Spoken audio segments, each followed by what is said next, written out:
ये है बड़ी खबर इस वक्त की आपको बता रहे हैं, जहां पर आईसीएमआर ने एक बड़ा फैसला लेते हुए 2 दिन तक रैपिड एंटीबॉडी टेस्टिंग पर रोक लगा दी है। उनके द्वारा ये कहा जा रहा है कि कहीं ना कहीं कोई इश्यू, कोई तकनीकी खराबी की वजह से ही हम ये फैसला ले रहे हैं। आईसीएमआर का ये बयान 2 दिन तक रैपिड टेस्टिंग का इस्तेमाल ना किया जाए। और इस तमाम मुद्दे पर जानकारी के लिए हमारे साथ डॉक्टर आशीष तिवारी जुड़ चुके हैं। डॉक्टर आशीष जी, तमाम तस्वीरें जो है वो हम देख पा रहे हैं। सबसे पहले तो ये कहा जा रहा था कि रैपिड टेस्टिंग जो है वो जल्द से जल्द बढ़ाया जाए, क्योंकि जिसकी वजह से तमाम जो डॉक्टर्स हैं वो आसान तरीके से टेस्टिंग कर सकेंगे। लेकिन अब आईसीएमआर ये बयान जारी कर रहा है कि रैपिड टेस्टिंग में कोई तकनीकी खराबी की वजह से इसे रोक दिया जाए।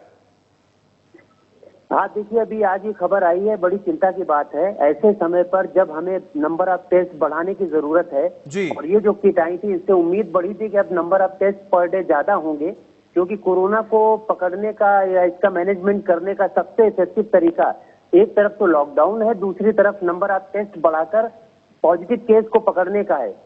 तो अब इस मौके पर जब ये रैपिड वाला जो ये किट आई है और ये फॉल्टी निकली है, ये काम की नहीं है, तो यहाँ पे एक प्रश्न जरूर उठता है कि कुछ दिन पहले विदेश में भी, इटली या कोई और कंट्री है शायद, मुझे याद नहीं आ रहा है, वहां भी यही चाइनीज किट गई थी और उन लोगों ने इसको फॉल्टी बता के वापस किया था। जी बिल्कुल। तो हमें थोड़ा केयरफुल रहना चाहिए था कि चीन से जितना भी सामान आ रहा है, रैपिड टेस्ट या दूसरी किट्स आ रहे हैं या दूसरे भी सामान आ रहे हैं, सब में कोई ना कोई गुण दोष निकल रहे हैं।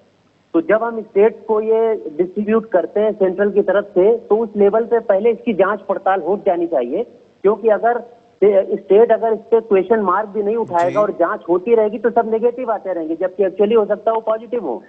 तो ये एक तरह से पेशेंट और जनता के साथ एक तरह से खतरा भी हो सकता है।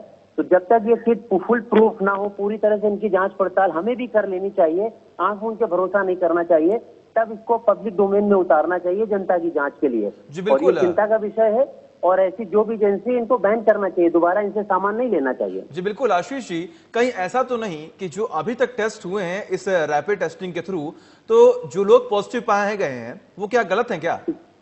देखिए, अब ये जांच का विषय है। आईसीएमआर अपने आप में अब जांच करके जो रिपोर्ट देगा कि इसमें फॉल्ट किस तरीके का है, और पॉजिटिव, फॉल्स, नेगेटिव सब तरह की चीजें होती हैं किसी भी टेस्ट में। जी। तो इन दोनों संभावनाओं पे जो फाइनल जो आउटकम होगा वो आईसीएमआर की जांच रिपोर्ट के बाद ही मालूम पड़ेगा। लेकिन संभावनाएं दोनों तरीके की हैं, फॉल्स पॉजिटिव भी होते हैं, फॉल्स नेगेटिव भी होते हैं।